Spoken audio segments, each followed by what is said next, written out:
Death Claims, a Dave Brandstetter mystery. Book 2. Author, Joseph Hansen. Publisher, University of Wisconsin Press, Terrace Books. Narrator, Eric Aust. Chapter 3. The water wheel was twice a man's height, wider than a man's two stretched arms. The timbers, braced and bolted with rusty iron, were heavy, hand-hewn, swollen with a century of wet.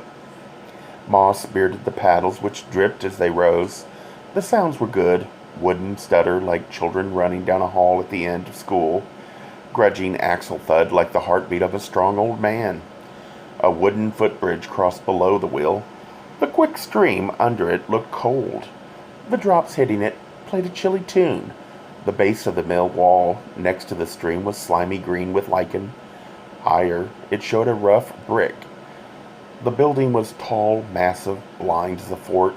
Old eucalypts towered around it, peeling, tattered, brown bark, their shadows ragged blue on the whitewashed walls. A barn door fronted the mill. Posters were tacked to it, photos curling off them. Actors, smiles bright, scowls deep. A smaller door had been carpentered into the big one, top and bottom halves, separately hinged. A box stall door above it. Gold letters flaked off a crackled black signboard. El Molino Stage. Churchley. A bent finger of black iron poked through a slot in the door. He rattled it up and walked in. The lobby was chilly and dim. 3 steps from the door, a long table on spindly aluminum legs trailed a white paper cover stained with coffee. A big coffee maker stood on it, thumb-smeared chrome like the napkin dispensers. The screw tops of sugar jars, polyethylene tubes that had held styrofoam cups, lay crumpled like ghosts of sleeves. Cigarette butts, ticket stubs, playbills strewn the plank floor. The high, false wall of white plasterboard back of the table had a poster, too, and photographs. The boy in the one labeled Peter Oates had the face of a young Spanish Christ. Dave went through a doorway in the false wall, and in the dark his shoe nudged steps quieted with carpet. He climbed them and stood behind ranks of wooden theater seats.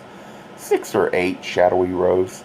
Matching rows went off at right angles. To these, they framed on 3 sides an empty oblong of flooring over which, in deep reaches of gloom, boxy black spotlights clutched splintery rafters, like tin owls. At the far end of the floor space, daylight leaked around the edges of a black partition. Beyond it, he found a half-open door, and beyond the door, a big room with 2 high, narrow windows. Down one side of the room, racks of iron gas pipe held costumes, glinting, gold braid, shimmering, satin, plumy, velvet. The rest of the room was booths, 2x4s and fiberboards. Head high, empty coat hangers dangled off the partitions. Bentwood chairs faced pine counters, littered with wadded Kleenex, spent grease paint tubes, empty soft drink cans. Under squares of cheap mirror, light bulbed on either side, flecked with powder. In a rear corner, doors tagged men and women hung half open on darkness. A faucet dripped in the other corner. An iron staircase spiraled up. Its cleated treads gonged under his shoes. At the top, he rapped a black door. Nobody came. He turned the knob, pushed, and the door opened. He wasn't sure what he'd expected. An office, a storeroom. It was a little of both, but it was also an apartment. Thick, whitewashed walls and canted ceilings with charred beams, dormer windows, small furniture from a dozen different periods. "Hello," he said. "Anybody here?" No answer. The rugs were 2 and 3 deep, so there was no way to move but silently. He ducked the beams in the small dining space. A lot of copper hung against the mill's original brick in the kitchen.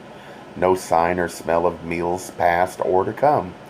The pitch of the ceiling, the low beams were a real hazard in the bedroom. The bed was no place to sit up quickly, but the naked youth in the bed didn't show any sign of sitting up quickly. He lay on his front with rumpled sheet tangled between his legs and breathed out stale fumes of alcohol. One hand hung off the bed edge.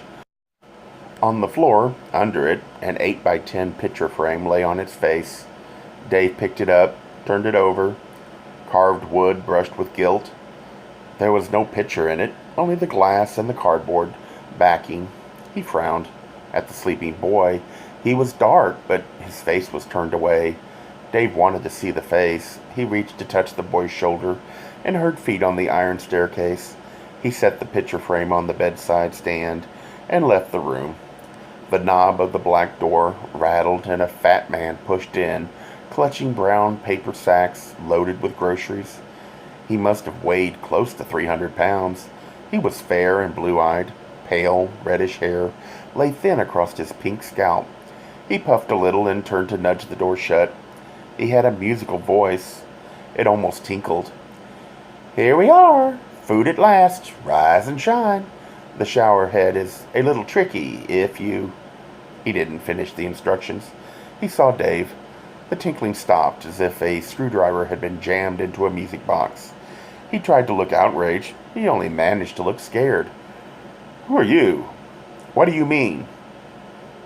"Is your name Whittington?" "I think I'm the one to ask the questions." His eyes kept swiveling to the bedroom door. Sweat broke out on his upper lip, his forehead. "This is my home. I'm not accustomed to..." "The place is public," Dave said. "A theater. A community theater?" "The doors weren't locked. I walked through them. I'm looking for Peter Oates." He jerked his head toward the bedroom. "Is that Peter Oates?" "Certainly not. That's my nephew. He's in the service. On leave. He spent the night." Whittington edged haughtily past Dave and up the short steps to the eating area.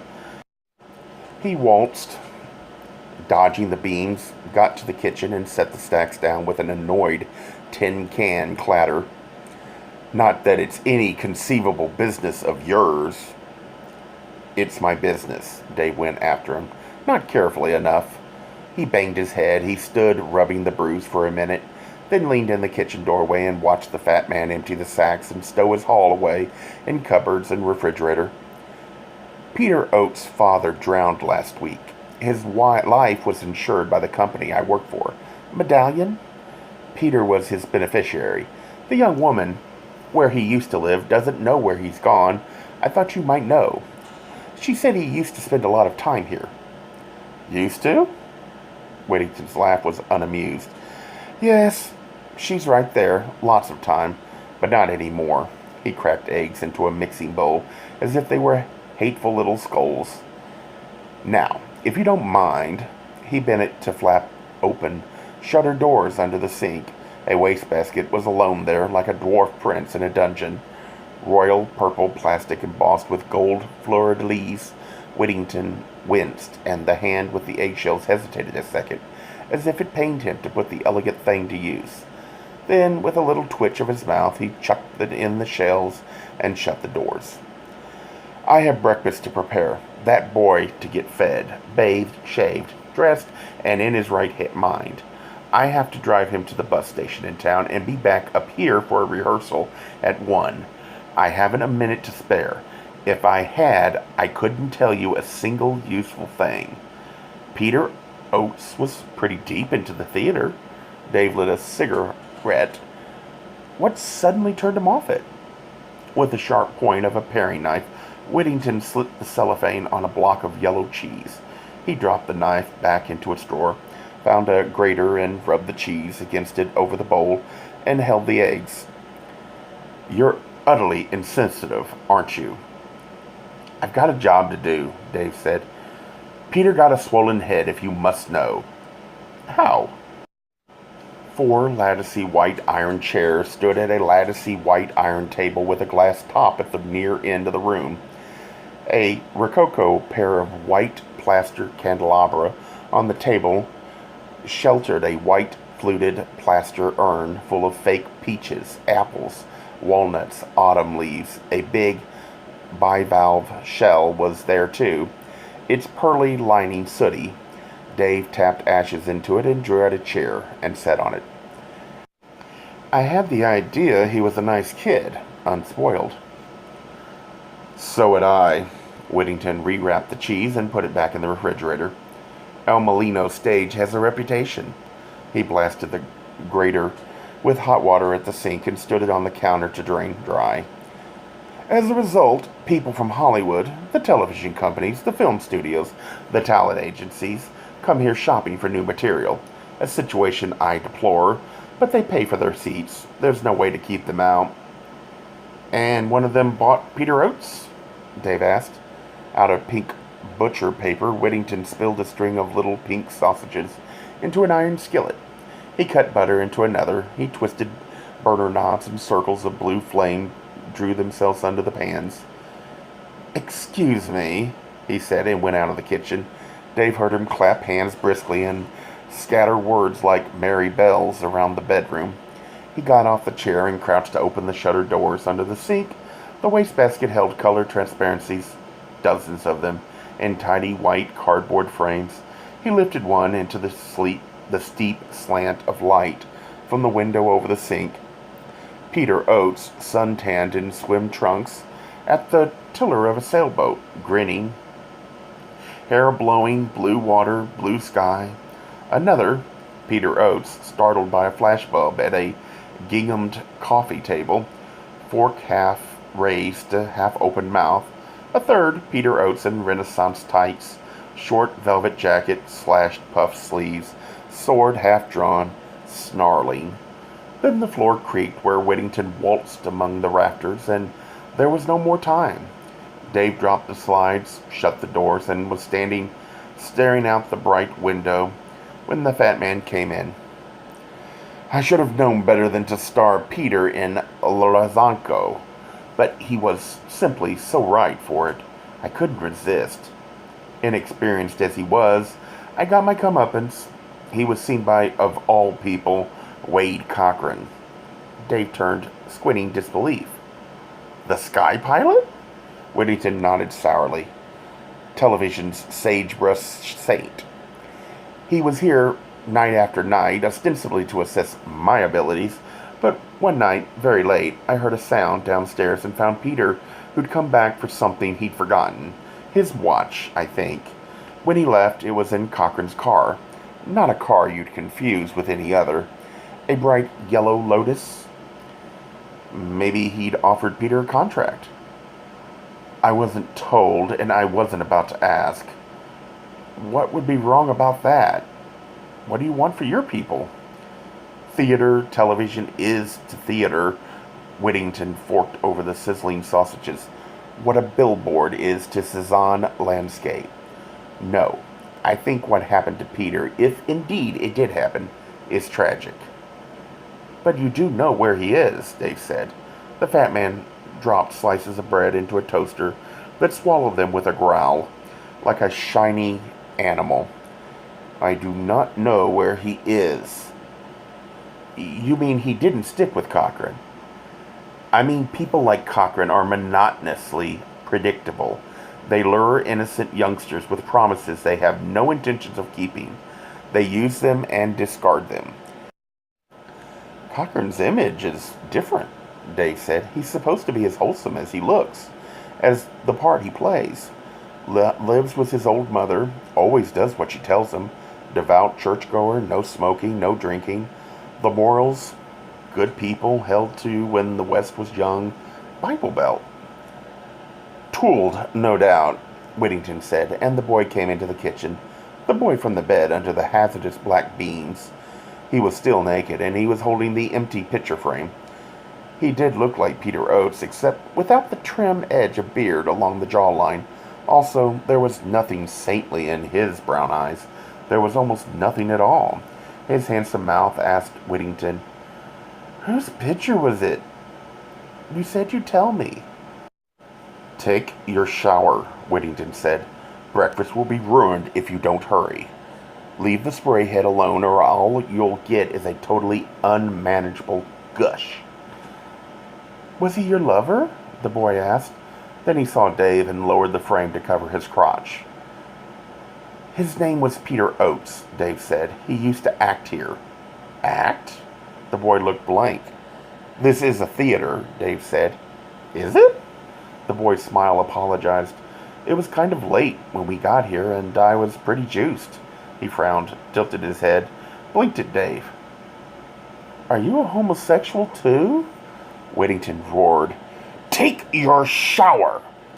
Sure, okay, sorry. The boy fled. Whittington glared at Dave. You know nothing about that picture. I know you threw it out a good many others you had of Peter Oates. With his heel, Dave nudged the shutters under the sink, which supplies the answer to the boy's question. He was your lover. Whittington went red in the face. For your information, Peter Oates is as straight as the proverbial stick. Now, I've asked you politely to go out, and it hasn't worked. Shall I order you? Or, he bunched muscles, the fat didn't hide. Shall I throw you out? He had the weight. They went. A Gay Mysteries Audiobooks. I think it is easy to hate a label, but a face humanizes the word. So this effort is twofold. To offer comfort to those like myself that your world didn't end because you don't fit into the view of acceptable society on both sides. And in hopes of helping those with family that are LGBTQ, that it doesn't mean we are aliens from the child they once knew. Reassure them so they can maybe be supportive at the same time, being true to their values.